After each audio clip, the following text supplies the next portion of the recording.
This is Mark Bell from SuperTraining Gym. SuperTraining Gym, the strongest gym in the West. Here today with my boy, Phil Daru, and he's gonna teach us how to defend ourselves. Phil, tell us some of the people that you trained over the years. Well, I've trained myself, for one. Was a professional fighter for 8 years. Yeah. Also trained Dustin Poirier, Joanna Jedrzejczyk, Edson Barboza, Junior Dos Santos, a bunch of high-level, elite-level fighters. Also trained professional boxers and Olympian judokas. Phil is gonna take us through some 5 self-defense techniques.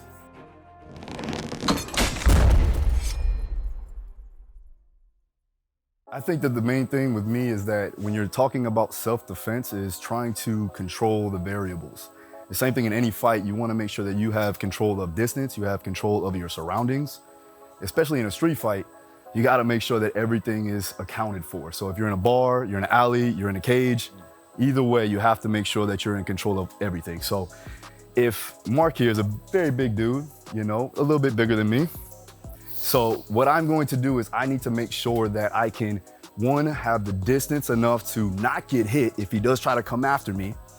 And I also have to control his own body language. And I'm gonna do that through what I do. So I'm gonna try to mirror what he does and try to capitalize on his mistakes. So again, like I said, if let's say for instance, we're at a bar, right? He's had one too many to drink, right? Maybe I bumped into him. Hey. I'm like, this guy ain't shit with the beard. Come on, right? Come on, bro. So now he's psyched up. He's ready to, you can see his body language. He's ready to fight. He's got his knuckles, go ahead and nicely clenched, right? He bladed himself already, so he actually knows a thing or two. And I would say that he has his right hand back. So for the most part, a lot of guys are gonna go and throw with this back hand. So when he goes to throw, first off, when he does that, I'm gonna put my hands up. So I make sure that if he does try to throw, I can parry, right? I can move. But again, we don't wanna get too close to where he can grab me. So I'm gonna be right outside in my fingertip range. So again, if he comes too close, bang, right? I can hit him with the overhand myself. If he does try to throw his overhand, right? I could be here, I could block, I could throw. Now, a lot of times, you get guys that don't know how to fight, they're gonna throw the biggest haymaker they can to knock you out, right? So they're gonna come with all their might and just try to wing that thing over like they're throwing a baseball. Now, when that happens, again, you wanna make sure you measure your distance and you wanna stuff. Now notice, I'm not stepping back. A lot of people, when they see somebody trying to throw something at them, they're gonna try to move back. Now that's very dangerous, especially if you get your chin all in the air, you're gonna get knocked out. So what I like to do is stuff that shot. And when I stuff the shot, I'm gonna make sure that I'm protecting myself. So it's called a cover roll. So when I step in, right, let's say if I'm southpaw, right, I'm already bladed, I'm gonna go ahead and step in off of his right, boom. Now I have the opportunity, I can get underneath, and wrap, right? Now if I'm righty, you know, you feel more comfortable like that, I'm bladed this way, he goes to throw the overhand again, I step in, boom, and now I have the elbow, boom, I have the knee, I can break off and create distance. And that's gonna be a key factor, is create that distance once you establish your strikes. Hopefully you may have knocked him out or he's bleeding all over the place and he wants to run home to mommy. So let's try it again. So we're here, you're getting a little fired up. I blade, boom, boom, boom. And I hit him hit him. He got me right, see, where you wanna aim for is right here. So if I can hit his nose here, there's gonna be a large amount of tears that are coming down, probably can break his nose, and he's not gonna wanna fight anymore, right? If you're a southpaw, again, if I'm here, he goes to throw, right? Pull the overhand, boom, you can block, step underneath. And then if you're strong enough, you get your hips, and then drive up, right? Then take him over. So that's one, all right? That's if a guy is coming to just throw the haymaker. Now, if you're stuck in a position, right? Let's say, for instance, Josh, come on over here, okay? You got a bigger guy. But part of a lot of that you were just demonstrating right there is just so shit doesn't get messy. Exactly. You're keeping your distance. You don't know if someone has somebody else with them. Exactly. Mm-hmm. And everything. And if you get too engaged with somebody, mm-hmm. there could be 3 or 4 other people around, right? And that's the reason why you strike, you push off, and then you look around. Because you don't know if he has friends. Again, you have to, see where you're at, know your environment, control the variables, right? So now, let's say you're just kicking it here, some guy doesn't like you, right? And you're just talking to your friend here, come on over, talking to me. And all of a sudden, right, just chilling, and then the guy comes behind you and bear hugs you, right? So he's gonna bear hug right around. You're trying to get him, right? Now from there, Josh, what are you gonna do? We're gonna drop level, right? You're going to shift your weight, your hip to the outside. From there, you're gonna bring that leg around the back. Now you got one or two options here. You got a trip, head, right? Or you can sling around to the back and suplex, all right? So let's try it again in real time. So you come, what's up, man? How you doing? Yeah. Up, to the back, pull. All right, so the main thing again is you want to drop your weight, because if he gets you up, you're going flying. Yeah. So first thing I'm gonna do, I'm gonna drop my level. I'm gonna push his hands down, try to create some distance or even break away the grip. Get behind, and then you have your head for leverage. So if I'm here, I have my head for leverage. Take this off. Head for leverage. Now I can just, big ass, come on over. So with the guillotine, it's gonna be, that'd be more of a schoolyard headlock, which is fine, because all you gotta do, turn your chin, right? And then you can sneak out the back if you want. Boom, see? So again, it's all about being in a positive position.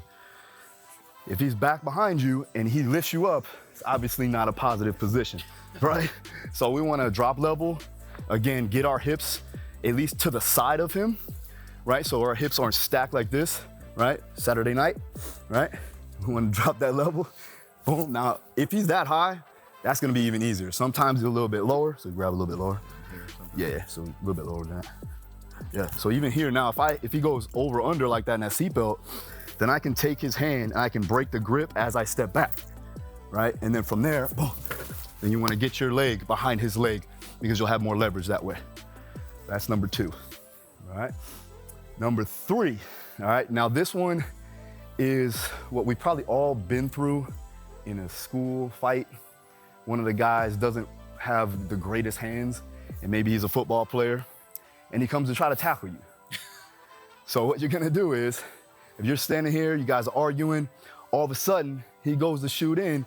The goal, get a little lower if you want, if you can, right? I wanna bump him with my hips. So when I bump him with my hips, I'm creating space. Then from there, this hand, it needs to swim and step back.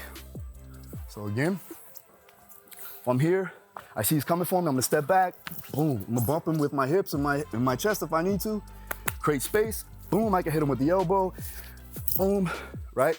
So there's a lot of space that can be done. So again, Josh, show him the double leg. So the double leg, as you come on over here, do it on me, do it on me, do it on me. So the double leg, boom, right there. The goal is to get this arm underneath. If this arm is here, he can take me and shoot that double or just go ahead and spear me. So I need to bump, try to either push his head down, underhook, I can create space, boom, I can get back, knee, or I can drag him down. When I drag him down, I go to side ride. I take my hand and I cup his thigh here. From here, I can rain shots, right? Then I can swing to the back, pull him over, and choke him out, okay? So, try to get it.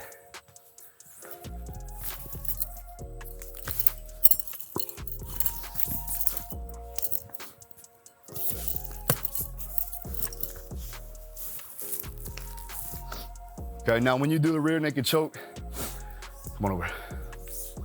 We're not cupping our hands like this. We're not doing this. I'm gonna take the blade, put it right there on his neck. I'm gonna go ahead and cup my hands together, gable grip style. I'm gonna take my head, I'm gonna put it close to his head. Get the hooks in and squeeze. All right, it's very easy. It's a blood choke. How's that feel? Pretty tight. Now, it didn't look as fluent because obviously I'm suffering from a ACL reconstructive surgery, so I'm getting back. But the goal, again, like I said, if he shoots in, boom, create the distance, right? You can go elbow, punch, get out, surrounding areas, make sure you're in control. If there is nobody there, there's no friends there, you can shut them down, put them to sleep, and call it a day. The best thing about that, again, with the submission is that you can't get as in trouble, right? You're not doing a whole lot of damage. You're just subduing the situation, you're calming it down, and you're just making them go take a nap, right? All right, so that was 3, right? I think that's 3, yeah. All right, so the next one, let's say for instance, I come up, and I'll teach you, but I come up, I'm arguing with you, you know, the dreaded shirt grab, right? So I'm like this here, right? That's my favorite t-shirt. I know. And you're crunching up my t-shirt, I'm mad at you, I'm gonna punch you in your face, and what are you gonna do from here? I don't know. Exactly. So go ahead, grab it. Yep. Okay, now, for the I got most your part, dog tags. yeah, I know, right? What we wanna do is we wanna grab the smallest digit and we wanna create torque, right? Because that's gonna break his grip. Then from there, I'm gonna step to the side. I can range shots or I can just get out of the way. So as soon as he does this, without a second thought, take your hand, wrap it underneath, or over top, my bad. Underneath though, I'm gonna take my other hand so I can control, or you can control the elbow. So under here, I rip and I rotate. Now I have control of his arm. I can range a shot here, boom, push him off, and keep going and fix my shirt a little bit, right? So again, For the most part, when somebody does step 1 and you do step 2 and 3 on them, they're probably like, oh, I don't know what that was, but that dude knows how to fight. and that has to be and it has to be aggressive. Yeah. But controlled aggression. Yeah. Right. So if I'm gonna grab you, it needs to be solid. Right. It doesn't need to be sporadic. So your grip, you have to practice this. You'll miss it and you're fumbling around. It's not gonna work well. But if I can grab, boom, and just get him out of there, we're fine, right? You don't necessarily have to keep the arm, right? You can push away and then set up to strike again if you need to, or just, get out of the situation all the hands, right? And what's that, 4? The last one, right? The double choke, right? Right? So from there, if I'm standing here and this guy's just a maniac, he just wants to kill me, it's just for no reason. He's gonna grab my throat, go ahead. Now, he's got a grip on it now. This doesn't seem like I can choke this neck, by the way. Doesn't seem like I'm gonna get anywhere. Right? If you got big traps, it's another way for defense, so just remember that. So he's not getting choked either, so it's all good. But again, if you're a female, this will definitely help. What we wanna do first, again, and this is the one I love, is this is the one that hurts the most, all right? We're gonna drop level immediately. You drop level, hands come underneath. I'm gonna shoot my hands up, boom. From there, back of the head. Step back, headbutt right into the nose, right? And then eye poke after that. So again, here it goes. Steps in, he choked me. Oh, yeah, that would be. Yeah, some boss rootin' shit. That would be wild. But again, Especially to the nose. yeah. After that, it's pretty much all over. Unless he tries to come after you, then again, you can drop your level, take him down, and then choke him out like I showed you in the past with Josh. Right? So that's my 5, all right? Hopefully you don't ever have to go through this, but if you do, take it with you. And again, you can whip some ass and still be safe in the process. I love it. Thank you. Appreciate it. Strength is never weakness. Weakness is never strength. Catch you guys later.